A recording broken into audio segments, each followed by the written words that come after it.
O que faz uma cena ser tão engraçada? A quantidade de piadas, ou piadas que te pegam de surpresa, vergonha alheia. Nesse vídeo nós vamos te mostrar o tipo de cena com piada bem construída. O tipo de cena que conecta a sua comédia com as características dos seus personagens. O tipo de cena que não apresenta somente piadas contadas, e sim piadas visuais. O tipo de cena que realmente é engraçado. E para mostrar tudo isso, nada melhor do que um dossiê de cena onde a gente vai analisar a cena mais engraçada de todos os filmes de Deadpool. A gente ainda não assistiu o filme novo, mas dos outros dois a gente sabe que essa é a melhor. Eu sou o Nicolas. E eu sou o Nathan. E esse é o canal Irmãos em Cena.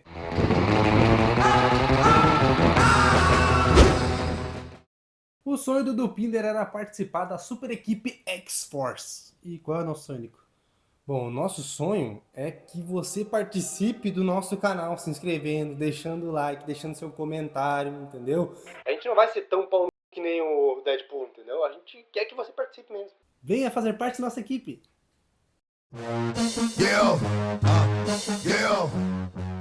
Os filmes de Deadpool se propõem a ser fora do padrão de filmes de herói. Por isso, traz muito humor e piadas que são características do próprio Deadpool. Que, aliás, não é um herói, e sim um anti-herói, porque ele ajuda as pessoas. Mas seus métodos são, no mínimo, questionáveis. É mínimo, né? Mas o amor estava curando seu coração rebelde, até que sua amada foi morta.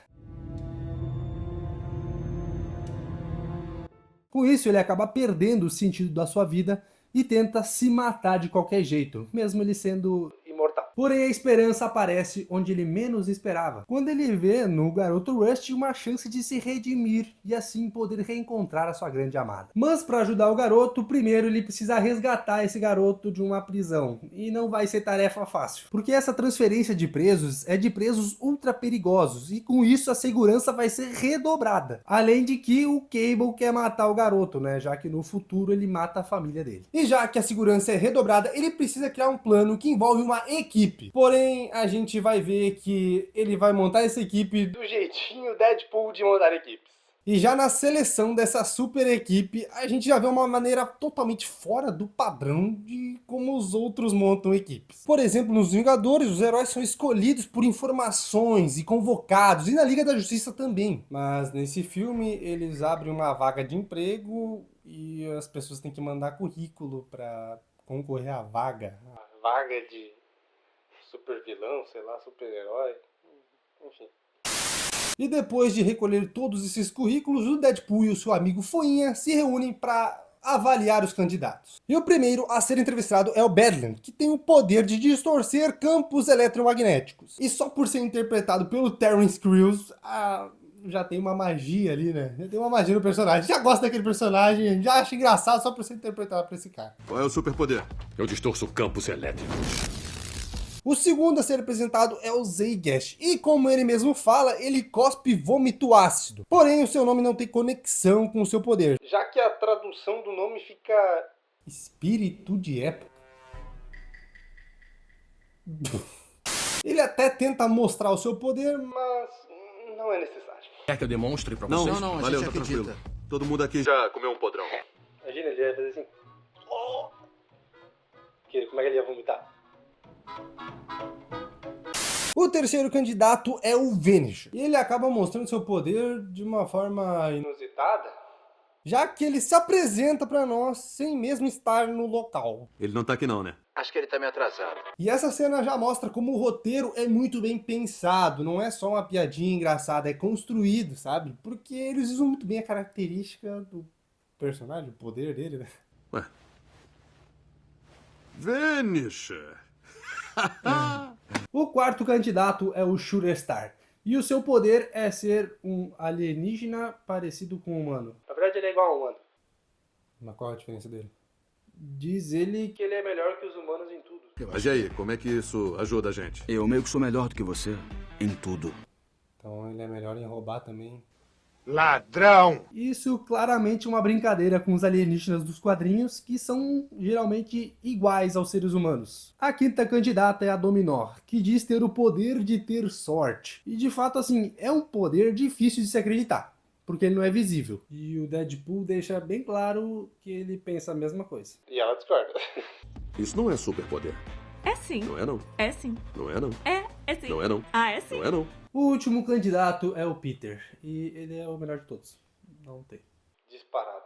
E por que ele é o melhor de todos? Porque ele tem o melhor poder de todos, ele é um super-humano normal. E ele se inscreveu porque achou interessante o desafio. E o toque de ouro é a foto que ele coloca no perfil dele. Peter.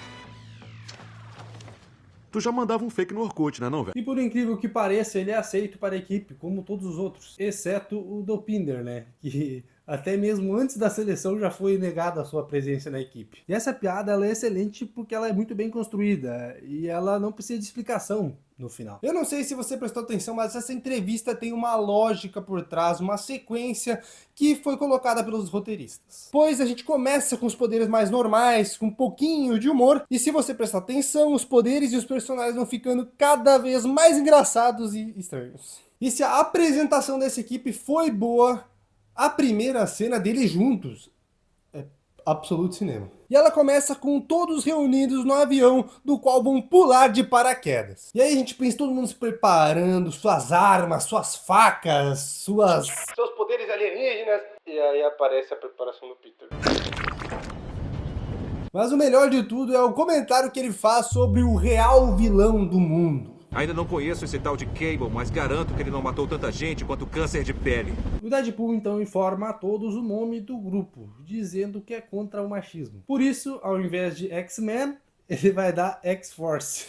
De agora em diante, vamos nos chamar de X-Force. O Deadpool dá uma breve explicação sobre os paraquedas, indicando que ninguém voou naquele treco ainda. Porém, mesmo assim, eles pareciam animados com o desafio. E essa sensibilidade se deve também ao fato de ele ter construído uma família com esses caras em, 2 dias? Não, acho que nem foi isso. Foi mal, tem hora que eu me emociono.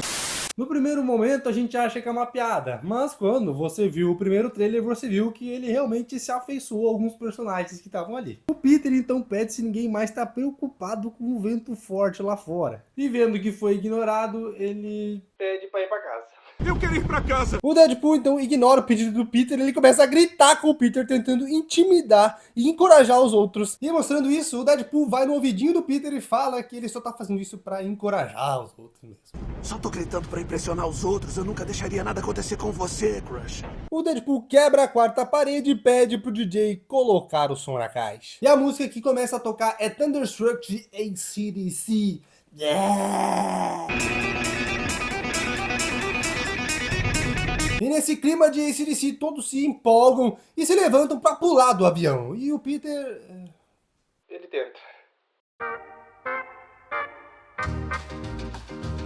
Porque a maneira que ele salta daquele avião contrasta muito bem com o clima destemido que a cena trazia, sabe? O Deadpool salta com muito estilo e logo depois ele se encontra com eles na formação. E essa formação e a postura deles impõem um certo respeito. Porém, quando eles abrem os paraquedas, a gente vê que o Peter tava certo.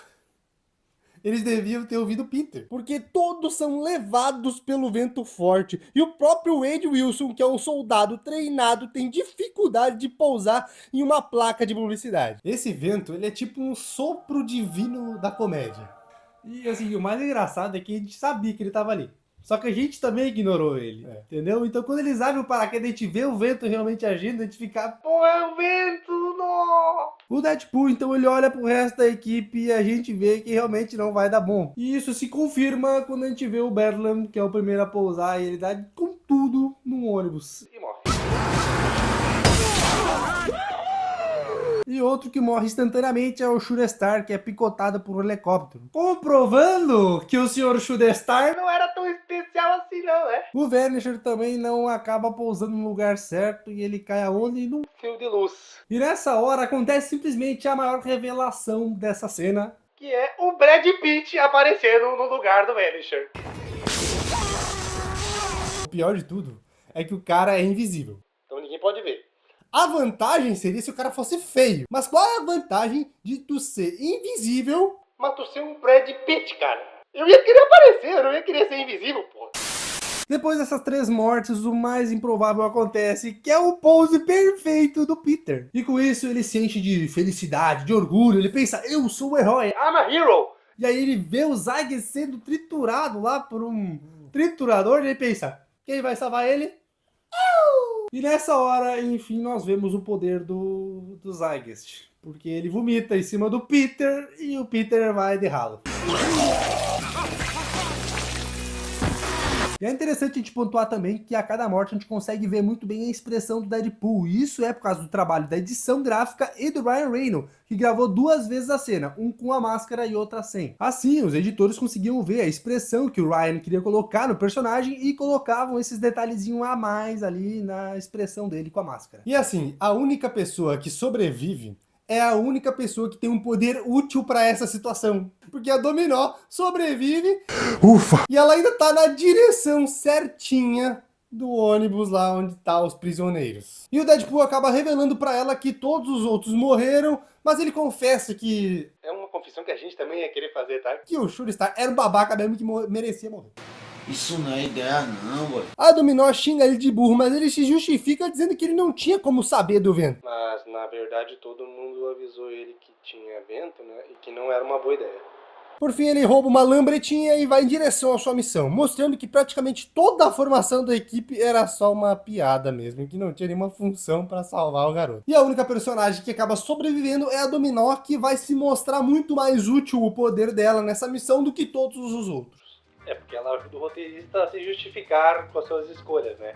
E também, né, mostra que o Deadpool não tinha plano nenhum. Tipo assim, quanto mais gente melhor pra tentar salvar o garoto e foda-se, porque plano não tinha.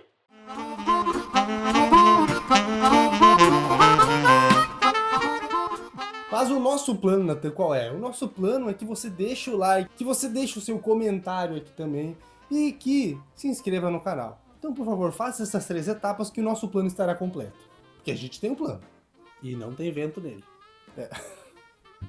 Só o vento da mudança, o vento do crescimento do canal. E aproveitando que tá saindo filme novo do Deadpool, se você quiser mais cena desse filme, comenta aqui embaixo que a gente vai trazer dossiê de cena analisando toda essa cena aí. Pra trazer todas as curiosidades, detalhes e o porquê dela ser tão boa. Ou tão ruim. Então é isso, galera. Valeu e até a próxima!